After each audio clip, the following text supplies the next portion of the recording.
Mengapa orang-orang ingin berkuasa? Atau dalam bentuk lain, kenapa kekuasaan itu dikejar? Pertanyaan kedua, bagaimana perilaku orang-orang yang berkuasa? Dan pertanyaan terakhir yang penting itu adalah bagaimana mengontrol kekuasaan?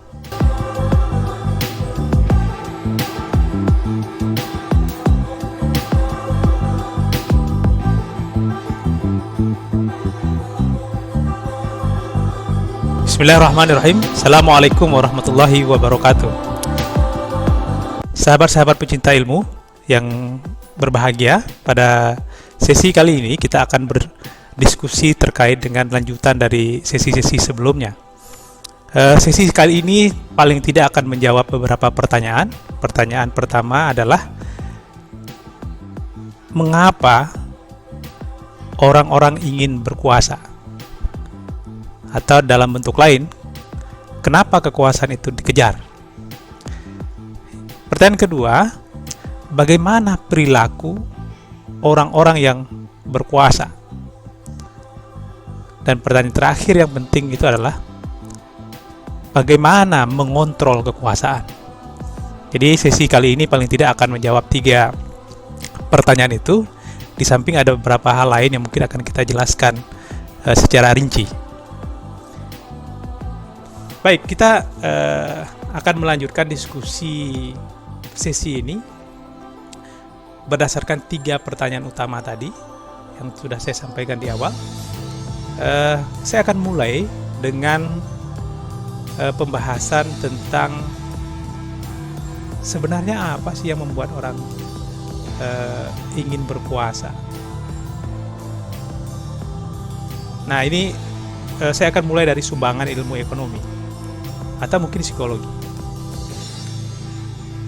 Kita manusia ini diberikan 2 perangkat utama. Di dalam diri kita itu ada 2 perangkat utama. Satu akal, yang kedua nafsu.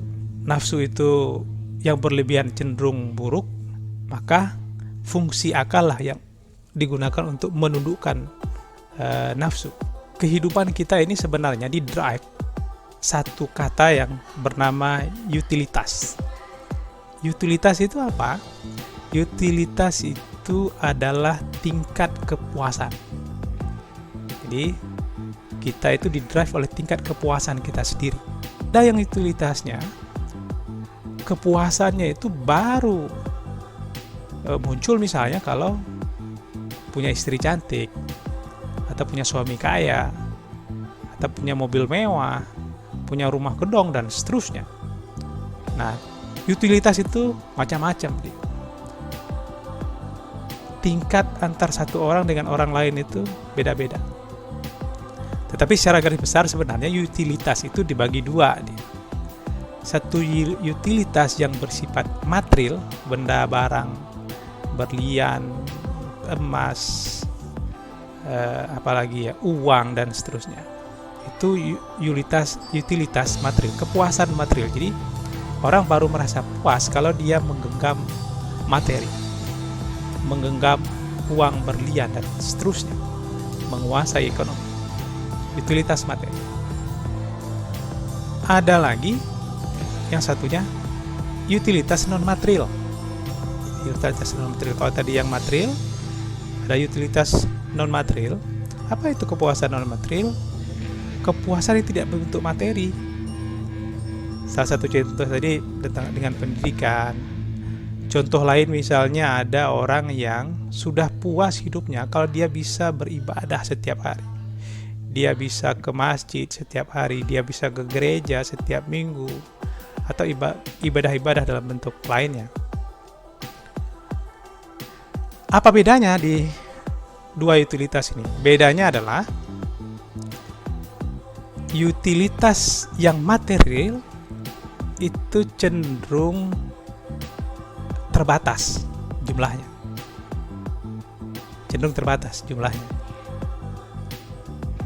Sedangkan utilitas non material itu cenderung tidak terlalu terbatas.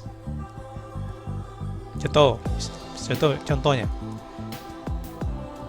kalau orang yang memiliki utilitas ingin ibadah, maka dia tidak bersaing dengan banyak orang untuk beribadah, sehingga jarang ada konflik saat kita mau melakukan ibadah. Coba bayangkan misalnya Tuhan itu membatasi orang yang boleh sholat zuhur itu adalah 100 orang pertama. Lalu orang yang ke-101 dan seterusnya itu terdepak dari kesempatan untuk sholat, dan mereka minggu depannya akan mendapatkan ganjaran berupa neraka atau hukuman yang kejam misalnya. Apa yang terjadi?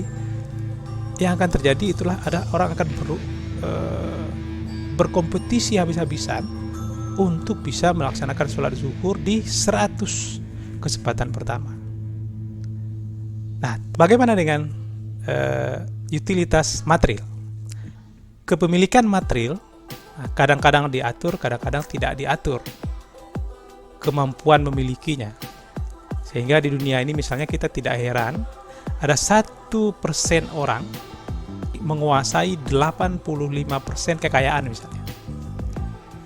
Tidak terbatas. Ada beberapa negara yang membatasi, tapi kita akan bahas pada sesi yang lain. Orang yang kepuasannya didominasi oleh kebutuhan material, jadi dia baru puas setelah dia menguasai materi, ambil beberapa sikap untuk menguasai materi itu. Ada yang murni berbisnis, tujuannya pasti untuk mencapai kepuasan.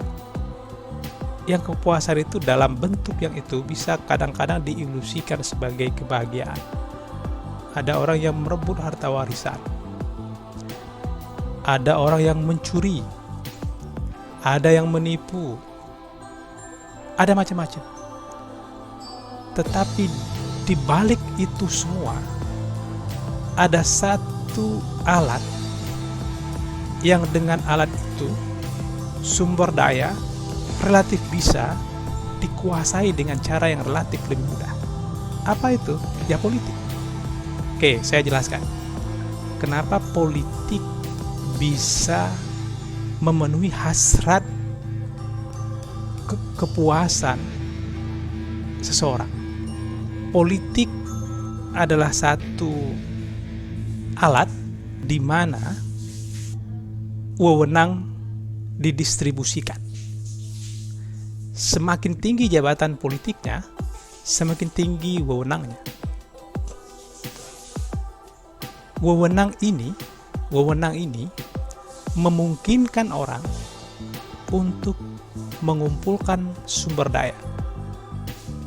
Sekali lagi, wewenang ini memungkinkan orang untuk mengumpulkan sumber daya. Kita sebut sumber kekayaan material. Maka sesungguhnya politik ini secara logika kita bisa sampaikan bahwa dia menjadi fasilitator orang yang ingin mengejar kepuasan untuk merebut sumber daya. Politik ini jalan dengan cara apa? Wewenang. Dia diberi wewenang. Maka sesungguhnya yang terjadi itu adalah perebutan wewenang yang dilakukan oleh para aktor di dalam politik itu. Perebutan wewenang dia. Kenapa dia merebut wewenang? Karena dengan wewenang itu dia bisa menguasai sumber daya. Kenapa mereka mau menguasai sumber daya? Karena dengan sumber daya inilah dia akan merasa puas atau mereka akan merasa puas. Sampai di sini yang bisa kita simpulkan sementara bahwa kenapa orang mengejar kekuasaan? Karena dia ingin mengejar kepuasan. Bagaimana caranya? Dia punya wewenang, dia mengumpulkan sumber daya. Saya kira sudah cukup jelas.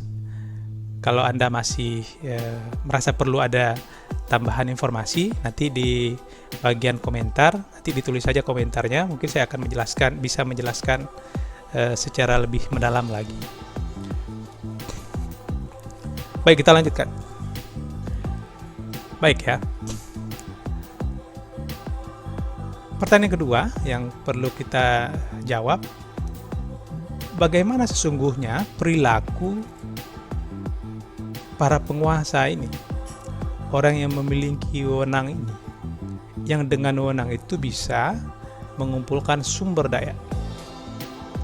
Bagaimana perilakunya? Ya, tentu logikanya perilakunya adalah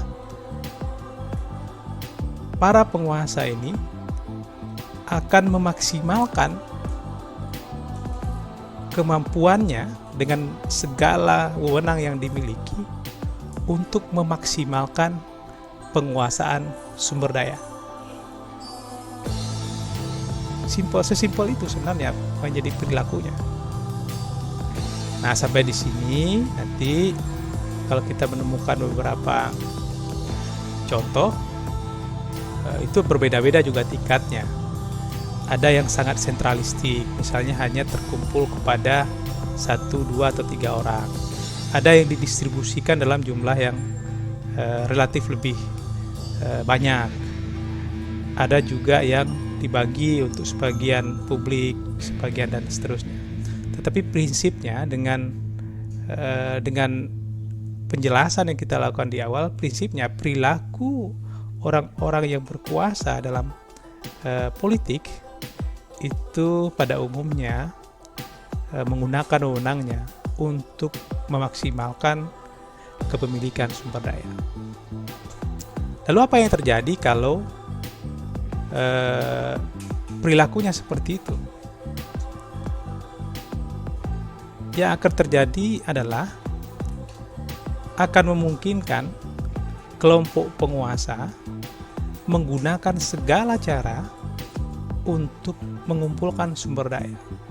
Maka di sesi sebelumnya misalnya kita sampaikan, ternyata negara itu hanya instrumen saja bagi kelompok penguasa ini untuk mengumpulkan sumber daya. Jadi intinya itu sebenarnya pada utilitas tadi. Kalau kita balik ke utilitas dia bahagia, dia puas dengan pemilikan sumber daya, dengan sumber daya itu dia merasa bahagia, bisa berbuat apa saja dan seterusnya.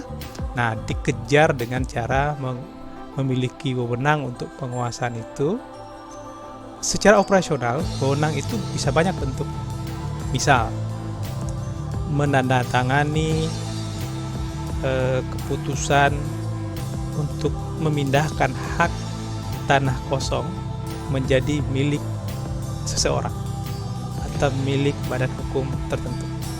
Ada banyak contoh-contoh wewenang yang nanti bisa kita telusuri satu persatu. Pertanyaan ketiga, bagaimana mengontrol kekuasaan atau membatasi kekuasaan? Sebenarnya dari dulu itu sudah ada banyak pemikiran yang berusaha untuk memecahkan jawaban yang ketiga ini. Sebenarnya para ilmuwan, pakar, praktisi itu menyadari betul bahwa sebenarnya kekuasaan itu harus dikontrol. Lord Acton misalnya dari Inggris menyampaikan power tends to corrupt. The absolute power absolutely corrupt. Kekuasaan itu bersifat sewenang-wenang, dan kekuasaan yang absolut, kekuasaan yang luar biasa besar, semakin besar juga kesewenang-wenangan. Para pemimpin kita di Indonesia juga seperti itu, sudah berpikir bahwa kekuasaan itu perlu dibatasi. Soekarno misalnya, yang tidak dibatasi kekuasaannya, cenderung pada akhir-akhir pemerintahannya relatif otoriter. Demokrasi terpimpin judulnya, tapi itu sebenarnya salah satu varian dari otoritarianisme. Otoriter itu adalah berkuasa dengan bentuk yang relatif sewenang-wenang, biasanya anti kritik. Demikian juga dengan Soeharto yang berkuasa 32 tahun. Semakin lama dia berkuasa semakin kuat dan semakin tampak bentuk kesewenang-wenangannya. Nanti sejarah akan dalam memperdalam itu kita bisa membaca beberapa buku sejarah yang menjelaskan tentang otoritarianisme pada zaman Soeharto yang disebut dengan demokrasi Pancasila. Pada zaman reformasi sebenarnya itu ada upaya untuk menuju tingkat demokrasi yang relatif lebih baik, walaupun belum bisa menyelesaikan masalah fundamentalnya, tetapi sudah ada kesadaran secara luas bahwa otoritarianisme itu sudah tidak bisa dipraktikkan. Jadi ada kesadaran untuk membatasi kekuasaan supaya dia tidak sewenang-wenang. Kalau diberi waktu lama, maka kekuasaan di Indonesia atau jabatan presiden, gubernur, bupati itu hanya dibolehkan selama dua periode atau 2 kali pemilihan. Atau sekarang jumlah waktunya 10 tahun atau 2 kali 5 tahun. Itu salah satu kontrol atas kecemasan terhadap perilaku kekuasaan yang akan sewenang-wenang tadi yang bisa saja merusak. Bentuk lainnya misalnya dibangun lembaga kejaksaan, pengadilan, kepolisian itu untuk mengontrol kekuasaan itu supaya dia tidak serakah, supaya kecenderungan untuk mengumpulkan sumber daya itu bisa dibatasi. Kalau di internal pemerintahan kita sebut, kalau dulu namanya inspektorat, kalau sekarang namanya APIP. Kemudian di samping tadi ada kejaksaan, ada pengadilan, ada kepolisian, itu ada BPK, Badan Pemeriksa Keuangan, ada BPKP. Untuk eksternal itu ada lembaga negara yang eksternal, itu ada KPK, Komisi Pemberantasan Korupsi, ada Ombudsman untuk membatasi kesewenang-wenangan di tingkat administrasi atau terhadap di tingkat pelayanan publik. Jadi sebenarnya sudah ada kesadaran kolektif bahwa memang kekuasaan itu perlu dibatasi. Belakangan kita dengar misalnya ada pembatasan kepemilikan tanah, di mana satu orang saat ini bisa memiliki tanah itu berjuta-juta hektar. Ya mungkin dengan tujuan itu tadi. Jadi itu saya kira pada pertemuan berikutnya kita akan membahas beberapa contoh bagaimana kekuasaan itu digunakan dalam pemerintahan. Ada beberapa contoh dari beberapa provinsi di Indonesia untuk menjelaskan bagaimana kekuasaan itu digunakan untuk mengumpulkan sumber daya dengan cara sewenang-wenang. Terima kasih. Assalamualaikum warahmatullahi wabarakatuh.